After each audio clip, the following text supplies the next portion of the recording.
비판하고 반격하고 키보드 신경전이 국회에서도 팽팽합니다. 시작은 홍준표 의원이었습니다. 박원순 전 시장의 성추행 의혹에 대해서 이렇게 페이스북에 글을 남겼죠. 피해자가 한 명만이 아니라는 소문도 무성하고 최홍사 역할을 한 사람도 있다는 말이 떠돌고 있다. 이날 실검에 오르기도 했는데 최홍사는 조선시대 때 여성을 뽑기 위해서 지방에 파견한 관리를 뜻합니다. 여기에 통합당 권영세 의원 페이스북을 통해서 비판에 들어갔습니다. 네, 이러니 이분의 입당에 거부감이 많다. 한때 보수 정당의 대선 주자까지 했던 사람이 떠도는 서문을 글로 남기기까지 하다니, 네, 입당 얘기 홍준표 의원에게 상당히 민감한 문제를 거론했습니다. 사실 권 의원은 상당히 말을 아끼는 성향으로 알려져 있는데 이례적인 공개 비판이었다는 말이 있었죠.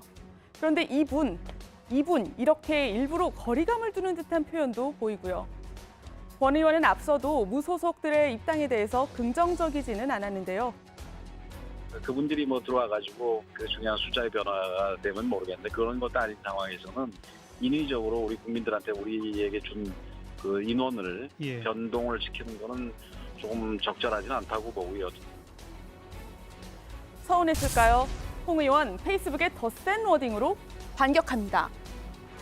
좀비의 특징, 아무런 생각이 없다. 죽은 것 같은데 영혼이 없어도 살아있다. 좀비가 나왔습니다. 권 의원을 겨냥한 발언이었습니다. 왜 좀비라고 표현한 걸까요? 여기에는 둘의 인연을 돌이켜볼 필요가 있습니다. 권영세 의원, 오랜만에 보셨을 수도 있는데 8년 만에 국회로 돌아온 검사 출신의 사선 정치인입니다. 이 둘은 사실 17대, 18대 오래 한솥밥을 먹던 사이였습니다. 오랜만에 봐서 반가울 수도 있는데 둘의 관계는 그렇게 단순하진 않습니다. 2017년 자유한국당 시절이죠.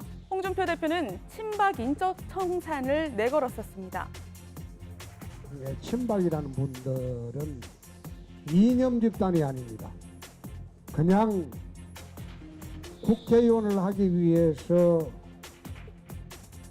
박근혜 대표한테 몰려들은 그런 사람들. 당시 홍 대표는 당무감사 결과 등을 이유로 당협위원장들을 대거 교체하면서 조직개혁에 나섰습니다. 여기서 권영세 의원은요, 친박으로 불려온 인물입니다. 물론 본인은 지금 친박계 분류에는 상당히 거리를 두고 있습니다. 하지만 박근혜 후보의 선대위 상황실장을 맡았고 또 주중대사를 역임하면서 친박 성향으로 불려오고 있습니다. 홍준표 대표 당시에 당협위원장에서 교체된 인물들을 면면히 보면 현역에서는 대표적인 친박이죠. 서청원, 유기준 의원 등이 있었고 원외에 있었던 권영세 의원도 이때는 영등포을 당협위원장이었는데 이 위원장직을 잃었습니다. 그리고 원외의 경우에는 대상자가 129명인데 그중에서 58명이 기준에 미달한 것으로 조사가 되었습니다.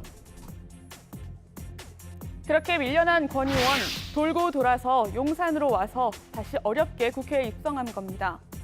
청산을 하려는 쪽과 대상으로 분류되는 쪽, 불편할 수밖에 없었겠죠. 자, 그러니까 다시 돌아가서 홍 의원이 쓴 좀비는 과거 권 의원의 친박 이력을 겨냥한 겁니다. 한편 홍준표 의원, 진중권 전 교수와도 키보드 전쟁 중입니다. 진 전 교수는 최홍사 발언에 대해서 썬데이 서울을 많이 보셨나 보다 이렇게 비판을 했는데 홍준표 의원의 글을 보면 숫자가 좀 있어요. 1번, 2번. 자, 아까 2번이 좀비의 특징이었다면 1번은 무슨 개의 특징이라고 써있죠. 진 전 교수를 뜻한 겁니다. 시도 때도 없이 짖는다, 아무나 문다 이렇게 얘기를 했는데 진 전 교수 이번에는 이렇게 대응했습니다. 기차는 그냥 지나갈게요. 이게 무슨 말이죠? 언뜻 이해가 안 될 수도 있는데 홍준표 의원이 자주 쓰는 표현입니다. 내가 지서도 기차는 갑니다. 그러니까 홍 대표가 항의나 반발을 많이 받을 때 사용하는 표현인데 그러니까 누가 뭐라 해도 내 갈 길을 가겠다라는 의미, 이번에는 그걸 진 전 교수가 인용한 겁니다.